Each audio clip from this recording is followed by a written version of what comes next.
So welcome back. This is the platform of SP Smart Competitive Hybrid Schooling System. बच्चे आज हम लोग class 12th biology का chapter 5 molecular basis of inheritance से part 17 discuss करने वाले हैं। जो आज का टॉपिक रहेगा वो डीएनए फिंगरप्रिंटिंग रहेगा। देखते हैं एक पार्ट में अगर कंप्लीट हो जाता है, ठीक है, नहीं तो नेक्स्ट पार्ट में इसको कंप्लीट करेंगे। आई होप कि इस पार्ट में ये कंप्लीट हो जाए। ठीक, तो डीएनए फिंगरप्रिंटिंग में बेस क्या है जो हमने पढ़ने हैं बच्चे। जैसे डीएनए फिंगरप्रिंटिंग में सबसे पहले बेटा हम लोग क्या देखते हैं, क्या क्या टॉपिक हम लोग कवर करेंगे, क्या इस टॉपिक को पढ़ने के लिए बेसिस क्या रहेंगे बच्चे। हमें कोडिंग और नॉन कोडिंग का कॉन्सेप्ट होना चाहिए बच्चे, ठीक है। कोडिंग और नॉन कोडिंग स्ट्रेन जो होते हैं उनका क्या कॉन्सेप्ट है। फिर इसमें हम लोग देखेंगे बच्चे पॉलीमॉर्फिज्म। आपके लिए पॉलीमॉर्फिज्म बिल्कुल न्यू कॉन्सेप्ट है, बट कोडिंग और नॉन कोडिंग जो स्ट्रैंड होते हैं डीएनए के वो आप लोगों ने ट्रांसक्रिप्शन ट्रांसलेशन में बहुत अच्छे से पढ़े होते हैं बेटा, ठीक है। फिर उसके बाद इसी में हम लोग देखते हैं डीएनए फिंगरप्रिंटिंग को पढ़ने का जो बेस है वो सैटेलाइट डीएनए क्या होता है, वीएनटीआर क्या होता है बच्चे, बहुत इंपॉर्टेंट टॉपिक है आपके बोर्ड पॉइंट ऑफ व्यू से। और फिर लास्ट में आपकी एनसीईआरटी ने डीएनए फिंगरप्रिंटिंग के कुछ इंपॉर्टेंट स्टेप्स भी दिए हैं जो डायग्राम्स के बेस पे हम लोग समझते हैं, है ना, प्रिंसिपल ऑफ डीएनए फिंगरप्रिंटिंग्स। और फिर लास्ट में एनसीईआरटी अपनी पिक्चर से क्लियर करवाती है कॉन्सेप्ट, जहाँ पर इसने इमेज दे रखी है जिस पे हम लोग डीएनए फिंगरप्रिंटिंग को प्रॉपर समझते हैं इसकी इमेज के अकॉर्डिंग। तो ये बेसिस हैं बच्चे जो हमने इस टॉपिक में समझने हैं, ठीक है बेटा। अब हम लोग आगे बढ़ते हैं बच्चे।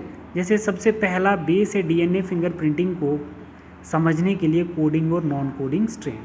तो यहाँ पर देख लेते हैं बच्चे सबसे पहले डीएनए फिंगरप्रिंटिंग की डेफिनेशन क्या होती है बेटा, ठीक है। जैसे हम लोग डेफिनेशन देखते हैं डीएनए फिंगरप्रिंटिंग की, तो डीएनए फिंगरप्रिंटिंग को हम डीएनए प्रोफाइलिंग भी बोलते हैं बच्चे, या डीएनए टाइपिंग भी बोलते हैं। ये चीज़ भी आपको ध्यान रखना पड़ेगा बेटा, ठीक है। क्या क्या बोलेंगे, डीएनए फिंगरप्रिंटिंग भी बोल सकते हैं या डीएनए प्रोफाइलिंग भी बोल सकते हैं। अच्छा, डीएनए प्रोफाइलिंग होता क्या है जनरली बेटा, आपको ये ध्यान रखना है कि जैसे आपकी बॉडी का कलर, आपकी बॉडी का वेट, आपकी एज, आपका स्किल स्केल, आईक्यू लेवल, वो आपकी बॉडी प्रोफाइल को रिप्रेजेंट करता है। जनरली देखो वो आपकी बॉडी की एक प्रोफाइल है, उसी को हम डीएनए प्रोफाइलिंग कहते हैं। बट मैं आपको एक बात बताता हूँ कि जो डीएनए फिंगरप्रिंटिंग होती है बच्चे, वो सब देखो जैसे आपका फिंगर का जो इम्प्रेशन है और दूसरे इंसान की फिंगर का जो इम्प्रेशन है, तो दोनों का डिफरेंट है ना बेटा, ठीक है। इसी को हम डीएनए प्रोफाइलिंग बोलते हैं। मतलब हर इंसान की बॉडी के अंदर एक जीन लेवल पे डिफरेंस होता है, उसको हम डीएनए प्रोफाइलिंग कहते हैं। देखो ना, फिंगरप्रिंट तो सबका अलग अलग है ना बेटा। जैसे आपका और किसी दूसरे बच्चे का फिंगरप्रिंट तो डिफरेंट होगा, इसी को हम डीएनए प्रोफाइलिंग बोलेंगे, ठीक। डेफिनेशन बोल रहा बच्चे कि दो इंडिविजुअल्स जो हैं पॉपुलेशन में, है ना, उनके बीच में जो डीएनए का डिफरेंस है उसी को हम डीएनए प्रोफाइलिंग कहते हैं। क्लियर है बच्चे, ठीक है। तो हमने क्या देखना है बच्चे, फाइंड आउट क्या करना है, हमने डीएनए के अंदर डिफरेंसेस को फाइंड आउट करना है। क्या करेंगे बच्चे, डिफरेंस को फाइंड आउट करेंगे। तो आपको डेफिनेशन पूछे तो आप बोलोगे two individuals in a population differences in DNA that is called finger printings, ठीक है बेटा, ठीक। तो फिनोटिपिक विजिबल का मतलब होता है कि जैसे एक इंसान और दूसरा इंसान, उन दोनों के बीच में जो फिनोटिपिकल फिजिकल अपीयरेंस पे जो आपको चेंजेस दिखाई दे रही हैं वो क्या होता है बच्चे, वो भी एक जीन्स का डीएनए प्रोफाइल रहता है, ठीक है। अब हम लोग यहाँ पे देखते हैं according to human genome project. मतलब ह्यूमन जीनोम प्रोजेक्ट इस टॉपिक से पहले पढ़ा जाए तो ज़्यादा अच्छा रहता है, बट हम सोच रहे थे कि डीएनए फिंगरप्रिंटिंग थोड़ा सा लेंथी है, टफ नहीं बोल सकते, बट इसको पहले कंप्लीट करते हैं फिर ह्यूमन जीनोम प्रोजेक्ट पर। बोल रहा है कि ह्यूमन जीनोम प्रोजेक्ट के सर्वे के अकॉर्डिंगली एक आर्टिकल आया था जिसमें बोला था, ह्यूमन जीनोम प्रोजेक्ट के अकॉर्डिंगली बोला गया है कि 99.9% जो डीएनए होता है वो दो इंडिविजुअल का सेम होता है। मतलब इंडिविजुअल में सभी जितने भी इंडिविजुअल्स हैं उनके बीच में 99.9% जो डीएनए रहता है वो क्या रहता है, सेम रहता है, ठीक है। 0.1% जो होता है वो डिफरेंस होता है दो इंडिविजुअल के बीच में, ठीक है बेटा। तो अब इसमें बोला गया है कि जो 0.1% डीएनए के अंदर डिफरेंस है बच्चे, तो उसको हम क्या बोलते हैं, 3 × 10⁻⁴ बेस पेयर, 10⁹ बेस पेयर, ये है ना। तो ऐसे अगर नॉर्मली देखोगे तो कितना रहता है बच्चे, ऐसे अगर आप नॉर्मल देखोगे, है ना, तो क्या रहता है 3 × 10⁻⁹ बेस पेयर, ठीक है बच्चे, ठीक है, नॉर्मल। और 0.1 ये इसको अगर हम आगे काउंट करेंगे तो कितना आएगा 3 × 10⁹ बेस पेयर। तो मतलब 3 × 10⁶ बेस पेयर जो है आपका वो क्या रहता है, टोटल जीनोम रहता है। ठीक है, टोटल जीनोम कितना है हमारा 3 × 10⁹ बेस पेयर हमारा टोटल जीनोम है। मतलब कितने बात कर रहा है 99.9% प्लस 0.1%, ये टोटल आ गया। तो टोटल जीनोम कितना आ गया हमारा 3 × 10⁹ बेस पेयर, ये टोटल जीनोम है। अब बोल रहे हैं डिफरेंस जो है वो डिफरेंस कितना है 3 × 10⁶ बेस पेयर। डिफरेंस जो है हमारा वो कितना है 3 × 10⁶ बेस पेयर। तो मतलब इसका होगा, इसका। ठीक, अब देखो बोल रहा है कि बिल्कुल भी पॉसिबल नहीं है डीएनए के अंदर डिफरेंस निकालना दो इंडिविजुअल्स के बीच में बाय सीक्वेंसिंग मेथड। ये बहुत ज़्यादा डिफिकल्ट हो जाएगा और बहुत ज़्यादा कॉस्टली हो जाएगा। ठीक है, सीक्वेंसिंग मेथड हम किस में पढ़ते हैं, ह्यूमन जीनोम प्रोजेक्ट में। तो सीक्वेंसिंग मेथड क्या है, ए के बाद टी आएगा, ए के बाद टी आएगा, जी के बाद सी आएगा, ये क्या है ह्यूमन सीक्वेंसिंग मेथड। तो ये इसके अकॉर्डिंगली अगर हम डिफरेंस निकालें 99.9% और 0.1% का, तो इसका मतलब ये बहुत ज़्यादा डिफ़िकल्ट हो जाएगा। इसीलिए यहाँ पर डीएनए सीक्वेंसिंग डीएनए फिंगरप्रिंटिंग में यूज़ नहीं की जाती है। सीक्वेंसिंग मेथड डीएनए फिंगरप्रिंटिंग में यूज़ नहीं किया जाता है। ठीक है, ये बात बहुत अच्छे से आपने याद रखनी है। DNA sequencing not involve in DNA fingerprinting. मतलब compare DNA of two individual, दो इंडिविजुअल्स का जब आप डीएनए कंपेयर करते हैं और वो जो उसमें आप लोग डिफरेंस देखते हैं 0.1%, तो वो जब हम टोटल करते हैं तो वो कितना आता है 3 × 10⁶ बेस पेयर। ठीक है बेटा, ठीक है। Compare DNA of two individuals at where DNA differences present. ठीक है, तो जब आप डीएनए को कंपेयर करते हो तो आपको डिफरेंसेस कहाँ दिखते हैं 0.1% पे डिफरेंसेस दिखते हैं और 99.9% में सेम डीएनए होता है सभी इंडिविजुअल्स का। ठीक है बच्चे, अब ये क्वेश्चन है मैंने आप लोगों को क्लास में भी करवाए हैं बेटा, और आप लोग इनके आंसर भी वीडियो देखने के बाद नीचे करेंगे। सभी बच्चे इसके आंसर भी करेंगे। ठीक है, क्वेश्चन नंबर 1 का आंसर क्या है, क्वेश्चन नंबर 2 का आंसर क्या है बच्चे, ठीक है, ऐसे करके, और क्वेश्चन नंबर 3 का आंसर क्या है बच्चे, ये सब आप लोग, और क्वेश्चन नंबर 4 का आंसर क्या है, ये सभी बच्चे मुझे कमेंट करके नीचे बताएंगे। ठीक है, और जो बच्चा वीडियो नहीं देखेगा बेटा उसका क्वेश्चन भी एंटरटेन नहीं किया जाएगा, ये चीज़ ध्यान रखना। वीडियो देखोगे, क्वेश्चन का आंसर करोगे और आपके क्वेश्चन भी एंटरटेन किए जाएंगे जो क्वेश्चन आप पूछोगे। ठीक है बच्चे, तो अब आपको पता है बच्चे हमने क्या देखा, अभी तक हमने क्या देखा है, बेसिक कॉन्सेप्ट देखा है डीएनए फिंगरप्रिंटिंग का। ठीक है बेटा, तो अब हम लोग देखेंगे इसमें प्रिंसिपल ऑफ डीएनए फिंगरप्रिंटिंग। तो प्रिंसिपल ऑफ डीएनए फिंगरप्रिंटिंग कैसे चलेगा, अभी तक हमने देखा कि जो टोटल जीनोम होता है 3 × 10⁹ बेस पेयर जो है वो सेम है। ठीक है, इसको हम 99.9% लिख सकते हैं कि दो इंडिविजुअल्स के बीच में जो सेम डीएनए है, सेम जीनोम है, वो कितना है 99.9%। बट जो डिफरेंस आपको दिखा है वो कितना दिखा है 0.1% डिफरेंस दिखा है। इट मीन्स 3 × 10⁶ बेस पेयर का डिफरेंस दिखा है। ठीक है बच्चे, तो अब हम देख रहे हैं डीएनए फिंगरप्रिंटिंग का प्रिंसिपल क्या है। वेयर वी फाइंड डिफरेंसेस, हम लोगों को डिफरेंस कहाँ दिखा, मतलब 0.1% जो डिफरेंस दिखा वो किस पे दिखा, कोडिंग पे दिखा या नॉन कोडिंग पे दिखा, non coding part of DNA पे दिखा। ठीक है बच्चे, अब वो क्यों दिखा वो मैं आपको बता देता हूँ। एक है बच्चे डीएनए का पार्ट कोडिंग पार्ट और एक है नॉन कोडिंग पार्ट। याद करो जब हम लोग एचएनआरएनए से एमआरएनए बना रहे थे तो उसमें हम लोग एक कोडिंग पार्ट देख रहे थे, एक नॉन कोडिंग पार्ट देख रहे थे डीएनए का। ठीक है, नहीं तो पीछे वीडियो एक बारी देख के आओ, फिर समझ आएगा कोडिंग पार्ट और नॉन कोडिंग पार्ट डीएनए का क्या होता है। तो हमने देखा कि जो डिफरेंसेस हमें मिल रहे हैं दो इंडिविजुअल्स के बीच में डीएनए के अंदर, तो वो non coding part of DNA पे देखने को मिल रहे हैं। वो क्यों, देखो पहले एक इंसान ए है और एक बी है, तो ये एक इंसान का क्रोमोसोम है और ये दूसरे इंसान का क्रोमोसोम। हम बोल रहे हैं कि ये जो एक इंडिविजुअल है इसके पास एक कोडिंग डीएनए है जो प्रोटीन बनाता है और एक नॉन कोडिंग डीएनए है जो प्रोटीन नहीं बनाता है। समझ आई।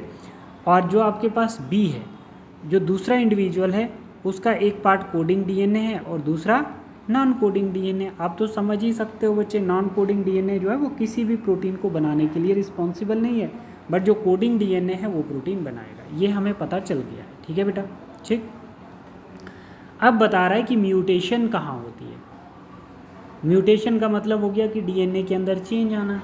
ठीक है बेटा, अब डीएनए के अंदर आपको दिखा कि कोडिंग डीएनए भी है और नॉन कोडिंग डीएनए भी है, दोनों के अंदर। अब हम बोल रहे हैं बच्चे कि जो कोडिंग डीएनए है, कोडिंग डीएनए जो होता है उस पर इम्पैक्ट होता है म्यूटेशन का, है ना। कोडिंग डीएनए जो होता है बच्चे वो रिजेक्ट कर देता है म्यूटेशन। कैसे? मानो कि अगर डीएनए ने क्या किया है, डीएनए ने क्या करना है बच्चे, कोडिंग डीएनए ने प्रोटीन बनाना है। कोडिंग डीएनए क्या करेगा बच्चे, प्रोटीन बनाएगा, और वो प्रोटीन फिर क्या करेगा, कैरेक्टर एक्सप्रेस करेगा। तो पता चला कि कोडिंग डीएनए ने कोई प्रोटीन बनाना था किसी सेल के लिए, ठीक है, और क्या हो गया, वो प्रोटीन नहीं बना पाया और वो सेल क्या कर गया, डाई कर गया। तो म्यूटेशन क्या होगी, रिजेक्ट होगी ना बच्चे, समझ आई? ठीक है, मानो किसी सेल्स के लिए बहुत इंपॉर्टेंट था कोई प्रोटीन बनाना, ठीक है, तो कोडिंग डीएनए ने क्या किया, कोडिंग डीएनए ने क्या किया कि प्रोटीन नहीं बनाया। क्यों नहीं बनाया? क्योंकि उसके अंदर कोई म्यूटेशन आ गई और उस सेल के लिए एक इम्पॉर्टेंट प्रोटीन था जो नहीं बना पाया है कोडिंग डीएनए, है ना।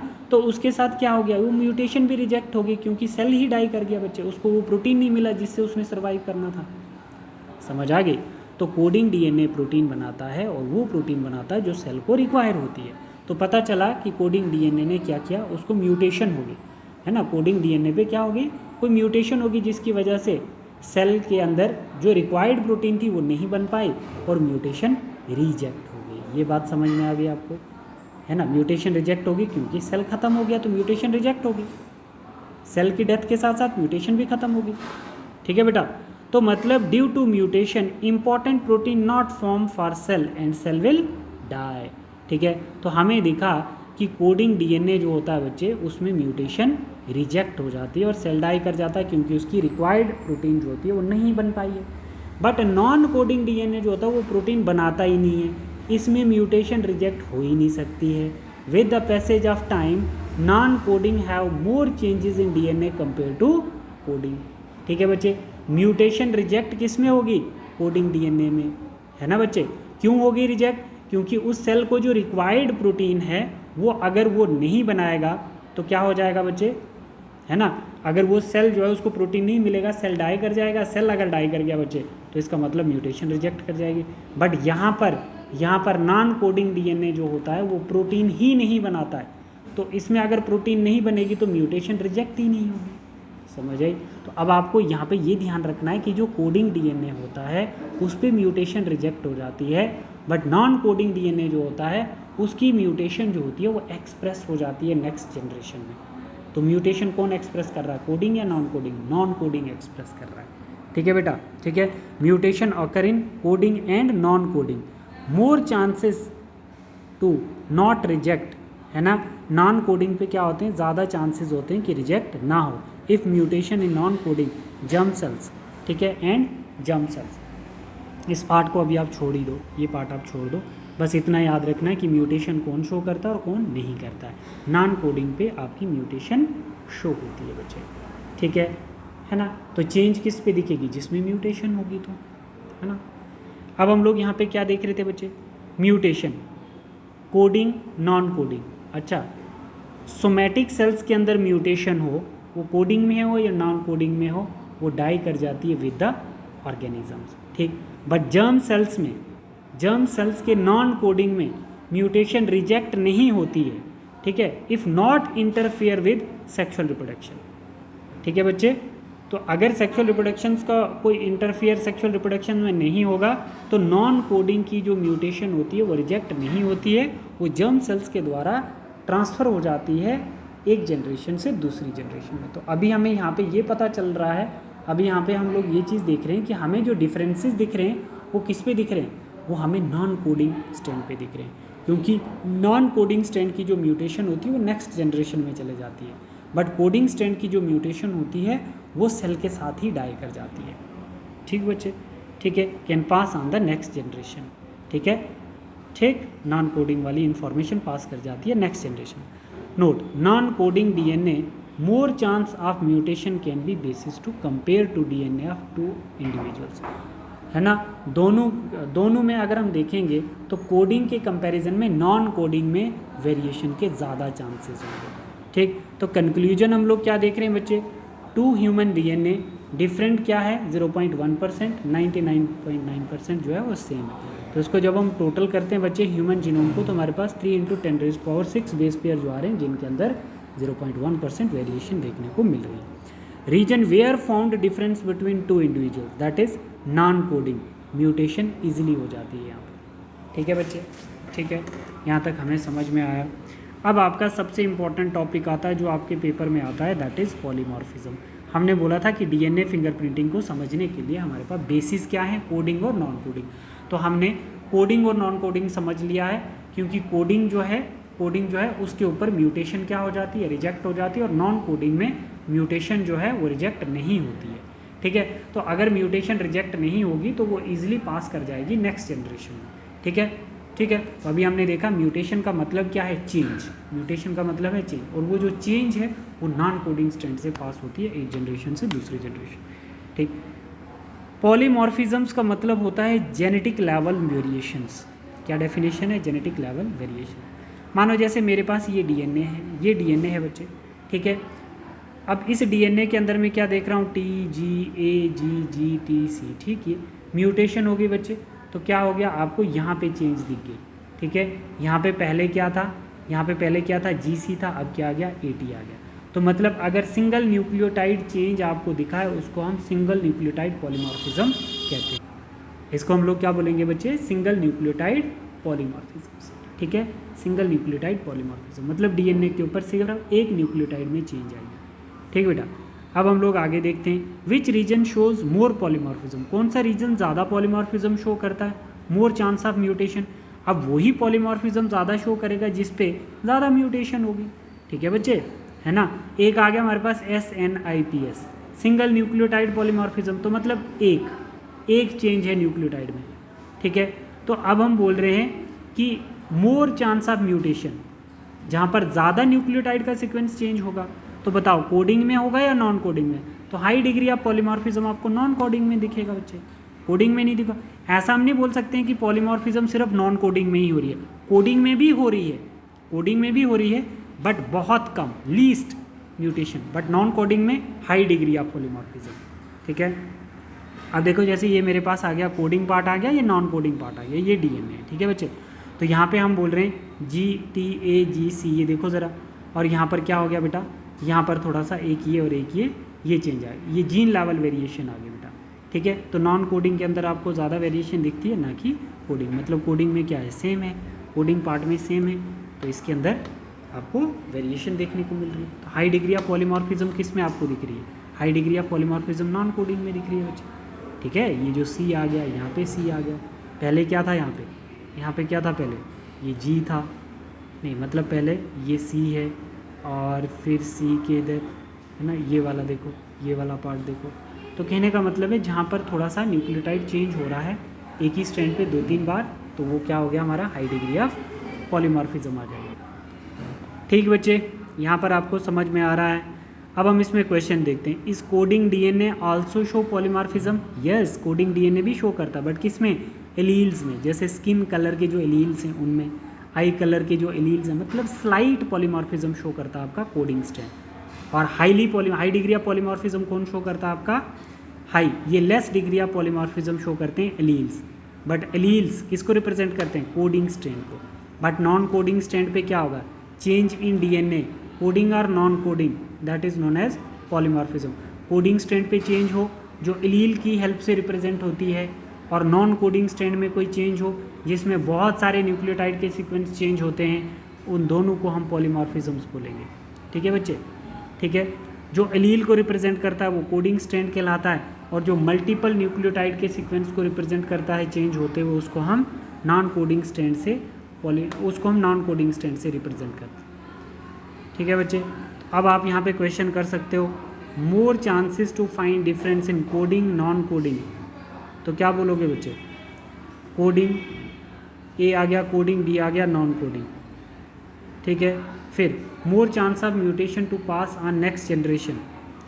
ठीक, coding germ cells, non coding, ये आ गया आपके, यहाँ पे आप लोग देख सकते हो, coding germ cells, non coding somatic cells, non coding germ sales, all, सभी में कोडिंग और नॉन कोडिंग दोनों ही आ जाएंगे बच्चे। ठीक है, non coding germ cells, non coding somatic cells और कोडिंग जर्म सेल्स, कोडिंग और नॉन कोडिंग दोनों आ जाएंगे। दोनों में आपको चेंज दिखेगी। म्यूटेशन क्या है, एक प्रोसेस है बच्चे, और पॉलीमॉर्फिज्म क्या है, रिजल्ट है जो आपको दिख रहा है। ठीक, फिर क्या बता रहा है बच्चे, डीएनए पॉलीमॉर्फिज्म इज, इसमें देखो ये क्वेश्चन करके बताओ मुझे जल्दी। इन क्वेश्चन के आंसर आपने बताने हैं बच्चे, ठीक है, क्वेश्चन के आंसर बताओगे आप लोग मुझे। आप जब आंसर करोगे तो आप क्या लिखोगे, इसको क्या लिखोगे बेटा, जैसे ये है, ये मेरे पास क्या आ जाएगा बेटा, ये आ जाएगा क्वेश्चन नंबर 1, इसको मैं बोलूँगा 2, ठीक है, ठीक है, इसको मैं बोलूँगा 3, ठीक है बच्चे, इनके आंसर आपको बताने हैं। ठीक, तो अब हम देखेंगे बच्चे नॉन कोडिंग वाले पार्ट को। अब हम नॉन कोडिंग डीएनए को डिटेल में थोड़ा सा देखेंगे। बोला जा रहा है कि नॉन कोडिंग डीएनए में एक सैटेलाइट डीएनए भी होता है। ये नॉन कोडिंग डीएनए आ गया, ये 2 इंडिविजुअल आ गए, तो बोला कि नॉन कोडिंग, एक इंसान का ये नॉन कोडिंग आ गया और दूसरे इंडिविजुअल का ये नॉन कोडिंग आ गया। हम बोल रहे हैं बेटा compare to humans DNA, 2 human DNA को जब हम कंपेयर करते हैं तो ओनली नॉन कोडिंग पे आपको क्या दिखेगी, वेरिएशन दिखेगी, नॉट कोडिंग, कोडिंग पे नहीं। ठीक, तो नॉन कोडिंग में आपको क्या दिखा, सैटेलाइट डीएनए दिखा। क्या दिखा बच्चे, सैटेलाइट डीएनए। तो नॉन कोडिंग डीएनए शो करता है हाई डिग्री ऑफ पॉलीमॉर्फिज्म। क्यों, क्योंकि इसके अंदर रेपिटेटिव डीएनए प्रेजेंट होते हैं। तो देखो बच्चे, तो नॉन कोडिंग के अंदर ही सैटेलाइट डीएनए है, और इसका मतलब जो सैटेलाइट डीएनए है बच्चे वो high degree of polymorphism show करता है, उसके अंदर रेपिटेटिव डीएनए भी प्रेजेंट है। अब ये रेपिटेटिव डीएनए क्या है, ध्यान रखना बच्चे, रेपिटेटिव डीएनए नॉन कोडिंग का पार्ट है, इसी को हम नॉन कोडिंग बोलते हैं। ये रेपिटेटिव डीएनए सैटेलाइट डीएनए का एक पार्ट है ना बच्चे, सैटेलाइट डीएनए का ही पार्ट है। सम सीक्वेंस रिपीट मेनी टाइम, मानो जैसे बच्चे इस डीएनए के ऊपर अगर ये एक ही सीक्वेंस बहुत बार रिपीट हो रहा है तो इसी को हम लोग क्या बोलते हैं, रेपिटेटिव डीएनए बोलते हैं। क्या बोलेंगे बच्चे, रेपिटेटिव डीएनए। तो repetitive DNA is a part of satellite DNA, ठीक है। और ये दोनों जो हैं रेपिटेटिव सैटेलाइट क्या है, नॉन कोडिंग पार्ट है बच्चे, नॉन कोडिंग स्टैंडर्ड। अब देखना बच्चे, अगर एक इंडिविजुअल्स के अंदर क्रोमोसोम पे कोडिंग भी है और नॉन कोडिंग पे, तो सैटेलाइट डीएनए किस पे दिखेगा, नॉन कोडिंग पे दिखेगा बच्चे, है ना। सैटेलाइट डीएनए का पार्ट ही रेपिटेटिव डीएनए। तो सैटेलाइट डीएनए को हम रेपिटेटिव क्यों बोलते हैं, क्योंकि डीएनए के ऊपर बहुत बार सीक्वेंस, सेम सीक्वेंस रिपीट हो जाता है, GATA GAATA GAATA, बहुत बार सीक्वेंस रिपीट हो जाता है, इसीलिए इसको हम रेपिटेटिव डीएनए कहते हैं। तो मतलब इस पर रिपीट प्रेजेंट होते हैं सैटेलाइट डीएनए के ऊपर, ठीक है बच्चे। तो बोल रहा है in two individual differences in coding, non coding, all या satellite DNA. Non coding all पे नहीं बच्चे, कोडिंग पे तो है ही नहीं, बट क्या बोल रहा है, 2 इंडिविजुअल्स के बीच में जो डिफरेंस आपको दिखेगा डीएनए फिंगरप्रिंटिंग में, तो वो सैटेलाइट डीएनए में दिखेगा, समझ आए। पूरे नॉन कोडिंग पे नहीं, सिर्फ सैटेलाइट डीएनए पे आपको जो डिफरेंस दिखेगा। क्यों, क्योंकि नॉन कोडिंग का पार्ट है सैटेलाइट डीएनए, समझ आए बच्चे। ठीक, अब बताओ, सैटेलाइट डीएनए नॉन कोडिंग है, रिपीटिव डीएनए प्रेजेंट होते हैं इस पे, रेपिटेटिव सीक्वेंस जो होते हैं वो इस पे प्रेजेंट होते हैं, ATGC के रिपीट बार बार इस पे आते हैं। हाई डिग्री ऑफ पॉलीमॉर्फिज्म, ये यहीं पे आपको क्या दिखती है, वेरिएशन दिखती है। Separate from bulk genomic DNA, अच्छा बल्क जीनोमिक डीएनए जो हमारा मेन डीएनए जिसको हम 99.9% कहते हैं, इसी से हम सेपरेट करते हैं किसको, सैटेलाइट डीएनए को, ठीक है। कैसे करते हैं, bye centrifugation method using caesium chloride density centrifugation method. कैसे, देखो बच्चे, या तो हम ग्राफ से देखेंगे, पूरा हमारा डीएनए आ गया, अमाउंट ऑफ डीएनए, तो इसमें क्या होगा, जब हम ग्राफ से देखते हैं तो जीनोमिक डीएनए की पीक ऊपर होती है और सैटेलाइट डीएनए की पीक नीचे होती है, ठीक है। तो ऐसे ग्राफ में हम इसको देखते हैं, और अगर हम सीजियम क्लोराइड का यूज़ करके सैटेलाइट डीएनए को डिफ्रेंशिएट करते हैं तो बल्क डीएनए बॉटम पे आ जाता है, क्योंकि इसका हाई मॉलिक्यूलर वेट होता है बच्चे, ठीक है। और सैटेलाइट डीएनए का अमाउंट कम होता है और ये ऊपर फ्लोट कर जाता है, ठीक है। तो सैटेलाइट डीएनए का बैंड ऊपर है और बल्क डीएनए का बैंड नीचे है। तो ऐसे हम लोग बल्क जीनोमिक डीएनए से सेपरेट करते हैं सैटेलाइट डीएनए को, ठीक है बेटा। तो ह्यूमन के पास कोडिंग और नॉन कोडिंग स्टैंड होते हैं। नॉन कोडिंग में सैटेलाइट डीएनए जिसके ऊपर बहुत सारे ATGC के रिपीट प्रेजेंट होते हैं, इसीलिए उसको हम रेपिटेटिव डीएनए भी बोलते हैं। टाइप्स ऑफ सैटेलाइट डीएनए, एक मिनी सैटेलाइट है और एक माइक्रो सैटेलाइट है, ठीक है बेटा। अब देखते हैं मिनी सैटेलाइट क्या होता है। मिनी सैटेलाइट का मतलब होता है बच्चे, मिनी सैटेलाइट। मिनी से पहले माइक्रोब देख लो। माइक्रो सैटेलाइट में शॉर्ट टेंडम रिपीट्स होते हैं, STR। शॉर्ट टेंडम रिपीट्स का मतलब होता है कि DNA के ऊपर 2 से 9 न्यूक्लियोटाइड के सीक्वेंस होंगे, मतलब 1 2 3। ठीक है, तो ये क्या है, ये रिपीट साइज है। क्या है ये, रिपीट साइज है। ये रिपीट 1 रिपीट 2 रिपीट 3, मतलब देखना बच्चे 99.9% में ये क्या होते हैं, मानो एक इंडिविजुअल ये है और एक इंडिविजुअल ये, तो इसके ऊपर रिपीटिव सीक्वेंस 4 हो सकते हैं, इसके ऊपर 5 हो सकते हैं। तो ये जो 1 का डिफरेंस है ना, ये 0.1% डिफरेंस आ जाएगा। मानो एक इंसान है, मैं आपको अभी क्लियर कर देता हूँ चीज़ें। मानो एक इंसान ये है, इसका नाम राजू है, और एक इंसान ये है, इसका नाम वरुण है।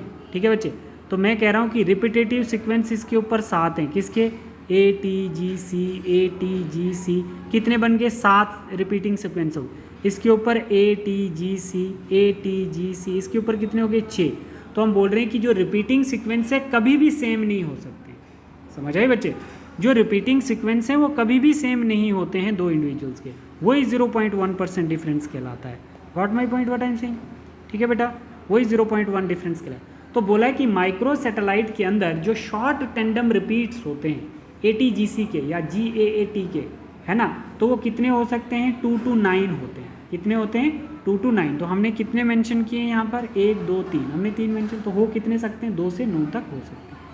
तो मतलब ऐसा DNA जिसके ऊपर जो रिपीट्स हैं न्यूक्लियोटाइड के, तो वो 2 से 9 होंगे, तो उसको माइक्रो सैटेलाइट बोला। और दूसरी बात, उन रिपीट्स के अंदर A और T ज़्यादा होंगे। A और T का आप NCERT खोल के देखो, NCERT खोल के देखो, उसमें बोला है कि माइक्रो सैटेलाइट के अंदर, माइक्रो सैटेलाइट DNA के अंदर शॉर्ट टेंडम रिपीट्स होते हैं, और उसमें रिपीट साइज 2 से 9 न्यूक्लियोटाइड का होता है, और वहाँ पर A और T जो हैं बेस, उनका नंबर ज़्यादा होता है। ठीक है, अब हम लोग देखते हैं बच्चे मिनी सैटेलाइट में। तो मिनी सैटेलाइट में हम देख रहे हैं बच्चे, रिपीट साइज जो होता है वो 1 रिपीट साइज जो होगा 10 to 50 न्यूक्लियोटाइड का होगा। ठीक है बच्चे, जो एक रिपीट साइज होगा वो कितना होगा, वो 10 to 50 न्यूक्लियोटाइड का होगा, 1 रिपीट। ठीक है बच्चे, ठीक है, तो हम बोल सकते हैं कि जो रिपीट साइज़ हैं यहाँ पर कितने, 10 to 50 हो सकते हैं, और यहाँ पर रिपीट साइज़ कितने, 2 to 90 है। ठीक है बेटा, ये बात समझ में आई। और यहाँ पर G और C रिच होगा, मतलब आपने ध्यान रखना है मिनी सैटेलाइट DNA के अंदर G और C कंटेंट ज़्यादा होगा, और माइक्रो सैटेलाइट DNA के अंदर A और T का कंटेंट ज़्यादा होगा। ठीक है, इसमें 10 to 50 न्यूक्लियोटाइड के रिपीट होंगे, और यहाँ पर सिर्फ 2 to 9 न्यूक्लियोटाइड के रिपीट साइज होंगे। ठीक है बच्चे, ठीक है। सैटेलाइट DNA जो होता है separate from bulk genomic DNA by caesium chloride density centrifugation. Type on the basis of size of repeat, number of repeat GC or AT rich. ठीक है, GC और AT के बेस पे हम इनकी टाइप्स देखते हैं। एक मिनी आ जाता है और एक माइक्रो सैटेलाइट आ जाता है। Mini satellite use in DNA fingerprinting, micro satellite को हम DNA फिंगरप्रिंटिंग में यूज़ नहीं करते बच्चे। ठीक है, तो देखो ये टेस्ट ट्यूब से हम जब देखते हैं, तो टेस्ट ट्यूब में हमने देखा, और ये ग्राफ से हम जब देखते हैं, ठीक है, तो टेस्ट ट्यूब में हमने सैटेलाइट DNA देखो कहाँ है, और जीनोमिक DNA कहाँ है, नीचे। ठीक है, और ये पीक जो आप देख रहे हो, तो ये आपको किसकी, ये वाली पीक सैटेलाइट की है, और ये वाली जो है ये जीनोमिक की है। ठीक है, तो यूज़ किसका हुआ बच्चे, माइक्रो का हुआ कि मिनी का? यूज़ कौन सा, फिंगरप्रिंटिंग में मिनी सैटेलाइट का हुआ, माइक्रो का नहीं हुआ। ठीक, अब ह्यूमन जो है ना, उसके अंदर जो टोटल DNA है कैसा है, जीनोमिक DNA, बल्क DNA, और दूसरा क्या है, सैटेलाइट DNA, नॉन कोडिंग और रिपीटेटिव DNA। ठीक है बच्चे, तो हम देख रहे हैं बच्चे नॉन कोडिंग के अंदर एक माइक्रो सैटेलाइट है और एक हमारा मिनी सैटेलाइट। तो माइक्रो सैटेलाइट में शॉर्ट टेंडम रिपीट्स होते हैं जिनका साइज़ कितना 2 to 9 होता है न्यूक्लियोटाइड का, और आपके मिनी सैटेलाइट जो होते हैं इनके ऊपर वेरिएबल नंबर टेंडम रिपीट्स होते हैं। तो क्वेश्चन आता है बच्चे, शॉर्ट टेंडम रिपीट्स आपके माइक्रो सैटेलाइट पे होते हैं, और मिनी सैटेलाइट के ऊपर आपके वेरिएबल नंबर टेंडम रिपीट्स होते हैं। What is variable number tandem repeats? देखो बच्चे, वेरिएबल नंबर टेंडम रिपीट्स जो होते हैं बच्चे, ये आपको मिनी सैटेलाइट DNA पे दिखेंगे, है ना, और ये कितने हो सकते हैं, 0.1 से लेके 0.2 20 तक इनका साइज़ बताया जा रहा है। ठीक, अब मानो जैसे बच्चे मेरे पास ये एक डीएनए है, ठीक है, ये एक डीएनए है मेरे पास, ठीक, ये मैं कह रहा हूँ ये फादर का है और ये बेटे का है। तो यहाँ पे आपने देखना है कि ये फादर का क्रोमोसोम नंबर 7 है और बेटे का क्रोमोसोम नंबर 5 है ना। तो अब बोला गया है कि जो ये रिपीट्स हैं बच्चे, GATCG के जो रिपीट्स हैं, है ना, ये जो रिपीट्स हम देख रहे हैं, तो हम मान लेते हैं ये जैसे रिपीट ऐसे होते हैं, तो मैं कह रहा हूँ कि बच्चे के अंदर कितने, जो फादर है उसके अंदर कितने रिपीट है, 1 2 3 4 5 6 रिपीट हैं बच्चे। बट बेटे के अंदर कितने रिपीट होंगे बच्चे इसके, 1 2 3 रिपीट है, क्रोमोसोम नंबर 5 है। तो मैं कह रहा था बच्चे कि ये जो रिपीट्स होते हैं रेपिटेटिव डीएनए के, तो ये रिपीट्स न्यूक्लियोटाइड के कभी भी सेम नहीं होते। समझ गए आप बात बच्चे? जैसे ये फादर का क्रोमोसोम नंबर 1 है और ये बेटे का क्रोमोसोम नंबर 1 है, मतलब जनरली आप ऐसे बोल सकते हो, डिफरेंट क्रोमोसोम भी ले सकते हो, सेम क्रोमोसोम भी ले सकते हो, बट बच्चे और बाप के बीच में जो रिपीटिंग सीक्वेंस है वो कभी भी सेम नहीं हो सकता। अगर यहाँ 2 हैं यहाँ पे 1 है, अगर यहाँ 4 होंगे यहाँ पे 2 होंगे, अगर यहाँ पे 6 हैं यहाँ पे 4 हो सकते हैं, अगर यहाँ पे 7 हैं यहाँ पे 3 हो सकते हैं। तो बेटा कभी भी रिपीटिंग सीक्वेंस सेम नहीं होते हैं, और ये जो रिपीटिंग सीक्वेंस सेम नहीं है यही डिफरेंस कहलाता है 0.1%। समझ गए होंगे बच्चे आप लोग? ठीक है, हाउ टू आइडेंटिफाई, कैसे आइडेंटिफाई करते हैं बच्चे? जैसे क्रोमोसोम नंबर 7 का कम्प्लीमेंट्री क्या हो सकता है ना। जैसे क्रोमोसोम नंबर 7 हमने किसका, पापा का लिया था, तो इसके ऊपर CTACGG है ना, तो इसको रेडियो एक्टिव VNTR प्रोब कहते हैं, variable number tandem repeats. Variable number tandem repeats का मतलब होता है कि जो टेंडम रिपीट्स है इसका और इसका, इन दोनों में क्या होगा, वेरिएबल होगा, मतलब सेम नहीं होंगे। ठीक है बेटा, अब बोल रहा है कि हम कैसे आइडेंटिफाई करते हैं। तो मानो क्रोमोसोम नंबर 7 का हम सैटेलाइट डीएनए का एक रेडियो एक्टिव VNTR प्रोब बनाएंगे, ठीक है। तो फिर उसको क्या करेंगे बच्चे, सिंगल स्ट्रैंड RNA या सिंगल स्ट्रैंड DNA लेंगे और उसको फ्यूज़ करेंगे और फिर एक्सरे फिल्म पे देखेंगे, ठीक है, उसका कम्प्लीमेंट्री बन जाएगा। NCERT आप एक बारी चेक कर लो।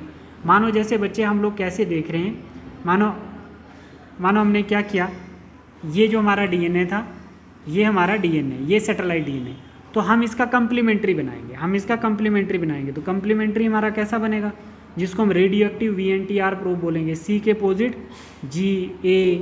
GATGCC, ये हमारा क्या बन गया, रेडियो एक्टिव प्रोब बन गया। तो ये जब हम ब्लड में डालेंगे, मानो ये जब हम टेस्टिंग करेंगे, है ना, जब टेस्टिंग करेंगे ब्लड लेके, तो उसमें जब हम डालेंगे तो हमारे पास कुछ कलर अपीयरेंस आती है, कुछ कलर अपीयरेंस आएगी, ठीक है। तो हम बोलेंगे कि अगर कलर अपीयरेंस आ जाती है तो इसका मतलब क्या हो जाता है, वो हमें प्रिडिक्ट हो जाता है, वो हम आगे देखेंगे अभी। बट आप ये चीज़ ध्यान रखना कि रेडियो एक्टिव प्रोब्स और नॉर्मल सैटेलाइट DNA में क्या फ़र्क होता है। सैटेलाइट DNA के कम्प्लीमेंट्री को हम रेडियो एक्टिव VNTR प्रोब बोलते हैं। ठीक है बच्चे, ठीक है।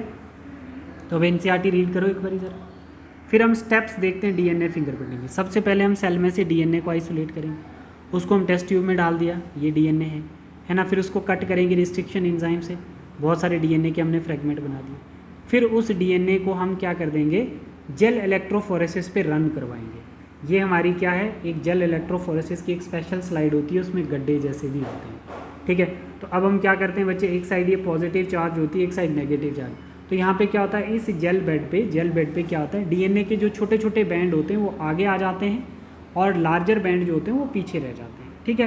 तो जब हमने रन किया बेटा, तो अब हम लोग यहाँ पे देख रहे हैं कि इस जेल बेड के ऊपर हमने क्या डाल दिया, नाइट्रोज सेलुलोज पेपर, जिसको हम नाइलन मेम्ब्रेन भी कहते हैं, है ना। तो अब क्या हो जाएगा, इस जेल बेड के ऊपर से इस नाइट्रोज सेलुलोज पेपर पे हमारा DNA ट्रांसफ़र हो जाएगा। क्या हो जाएगा बच्चे, DNA ट्रांसफ़र हो जाएगा। जेल बेड से हमारा इस नाइट्रोज सेलुलोज पेपर के ऊपर DNA ट्रांसफ़र हो जाएगा। तो इसी को बच्चे हम लोग क्या बोलते हैं, मतलब अगर जेल बेड से नाइट्रोज सेलुलोज पेपर पे DNA ट्रांसफ़र हो रहा है तो उसको हम सोर्दर्न ब्लॉटिंग कहते हैं। अगर जेल बेड से RNA ट्रांसफ़र हो रहा है, जेल बेड से नाइट्रो सेलुलोज पेपर पे RNA ट्रांसफ़र हो रहा है तो उसको हम नॉर्दर्न ब्लॉटिंग कहते हैं। और अगर हमारे इस जेल बेड से प्रोटीन ट्रांसफ़र हो रहा है नाइट्रो सेलुलोज पेपर पे तो उसको हम वेस्टर्न ब्लॉटिंग कहते हैं। तो ये क्वेश्चन है बच्चे, याद रखना। ठीक है, जेल बेड से हमने नाइट्रोसेलुलोज पेपर पे जब जेनेटिक मटेरियल को ट्रांसफ़र किया, डीएनए, प्रोटीन या आरएनए, तो इनकी 3 टर्म्स आपको याद रखनी। तो मानो हमने क्या कर दिया बच्चे, नाइट्रोसेलुलोज पेपर पे डीएनए को ट्रांसफ़र कर दिया। तो हमने क्या किया बच्चे, यहाँ पर हमने यहाँ पर शोधन ब्लॉटिंग की। तो अब जैसे हमने इस पे इसको ट्रांसफ़र कर दिया, तो ये डीएनए बैंड जो है बच्चे, डीएनए बैंड जो है नाइट्रोसेलुलोज पेपर पे आ गए बच्चे। तो अब क्या होगा, जब ये बैंड इस पे आ जाएंगे बच्चे, तो इसमें हाइब्रिडाइजेशन विद रेडियोएक्टिव प्रोब्स, तो इसके ऊपर हम डाल देंगे बच्चे, अब इसके ऊपर हम क्या डाल देंगे, ATGC, रेडियोएक्टिव प्रोब बना देंगे। ATGC मतलब हमने क्या डाल दिया, ATGC, ये एक रेडियोएक्टिव VNTR प्रोब है। तो इसका कंप्लीमेंट्री डीएनए बन जाएगा बच्चे, जिसको हम हाइब्रिडाइजेशन कहते हैं। तो A का हमारा T बन जाएगा, T का A, G का C और C का G बन जाएगा। तो इसको कंप्लीमेंट्री डीएनए बोलेंगे हम लोग बच्चे। समझ आए आपको बात, ठीक है। तो हमने क्या किया, सबसे पहले प्रोसेस समझना डीएनए फिंगरप्रिंटिंग का। हमने जेल बेड पे डीएनए को डाला और उससे हमने नाइट्रोसेलुलोज के ऊपर उसको ट्रांसफ़र किया। फिर नाइट्रोसेलुलोज पे हमने जो डीएनए ट्रांसफ़र किया, उसके ऊपर हमने क्या किया, हाइब्रिडाइजेशन रेडियो एक्टिव प्रोब डाला, प्रोब दैट इज़ ATGC।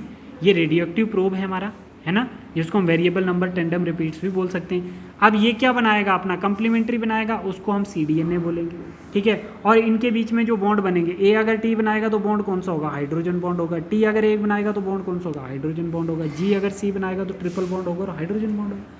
हमने कंप्लीमेंट्री DNA बना दिया। अब इसको हम विजुअलाइज करेंगे एक्सरे पे, है ना। जब हम इसको विजुअलाइज करेंगे तो हम अब आगे देखते हैं कि NCERT क्या कहती है। NCERT ये कहती है बच्चे, ठीक है। तो NCERT पे आप लोग देख सकते हैं बच्चे, इस ये दो इंडिविजुअल आगे, इंडिविजुअल A और इंडिविजुअल B, ये दोनों आगे बच्चे। तो इन दोनों के क्या हैं, क्रोमोसोम नंबर 16, 2 और 7, इन सब के मतलब A का भी 16, B का भी 16, A का भी 2, B का भी 2 क्रोमोसोम पेयर में आप लोगों को दिख रहे हैं। अब आपने क्या करना है बच्चे कि ये जो हमारा ये क्या है, ये हमारा कौन सा है, ये जेल बेड है। कौन सा है बच्चे, ये नाइट्रोसेलुलोज पेपर है। तो मतलब हमने क्या करना है बच्चे, A, B और C, ये कौन सा है, ये C वाला आ गया। C के भी हमने वही क्रोमोसोम लिए, 16, 2 और 7, ठीक है बेटा। तो अब हम क्या कर रहे हैं बेटा यहाँ पर, अब हम क्या करेंगे बच्चे, अब हम इसका सीक्वेंस कंपेयर करेंगे। मतलब इस इसके ऊपर नाइलन पेपर के ऊपर हम इसका सीक्वेंस मैच करेंगे, किसके साथ मैच करता है। तो देखना बच्चे, ये हमारा कौन है, ये हमारा क्राइम वाला है। कौन है ये, क्राइम सीन, C है क्राइम सीन। मतलब इसका मर्डर A ने किया है या B ने किया है। समझ आ रही है बच्चे बात। तो हमने जब इसका DNA इस नाइलन पेपर पे ऐसे लिया, ठीक है, तो इसका सीक्वेंस ये, तो हम A और B को इसके साथ मैच करेंगे, A और B को इसके साथ मैच करेंगे। तो जिसके साथ A और B के बैंड मैच करेंगे तो ब्लड मर्डर तो C का उसी ने किया होगा। ध्यान रखना, C क्या है बच्चे, ये विक्टिम है, C विक्टिम है बेचारा, ठीक है। अब हम देखना चाहते हैं कि C के बैंड हमने बनाए हैं, ठीक है, सेम क्रोमोसोम है सबके, विक्टिम के भी और A और B के भी। A और B क्या हैं आपके, ये क्रिमिनल, A और B जो हैं इन्होंने क्या किया है, हमें ये सस्पेक्टेड हैं A और B, बट ये इसका मर्डर हो गया। तो हम बोल रहे हैं कि C का मर्डर A और B में से किसने किया। तो हमने C के भी पहले बैंड बनाए हैं नाइलन पेपर पे और A और B के भी बनाए हैं। अब हम मैच कर रहे हैं इस पर। तो आप बोल सकते हो बच्चे B का C के साथ मैच कर रहा है, A का तो B के साथ, A का C के साथ मैच नहीं कर रहा है। तो हम बोल सकते हैं बच्चे B ने C का मर्डर किया है। समझ आए बच्चे। तो बोल रहा है कि पैटर्न मैच करेंगे C के साथ B का, this crime is done by B not A according to band pattern on nylon sheet. I hope कि बच्चे आपको क्रिस्टल क्लियर हो गया होगा DNA फिंगरप्रिंटिंग, है ना। तो अब आप NCERT रीड करो, जहाँ से पढ़ो, आपको क्वेश्चन बाहर नहीं जा सकता है। जो डाउट है आप मुझे पूछिए, ठीक है बेटा। Thank you, God bless you all.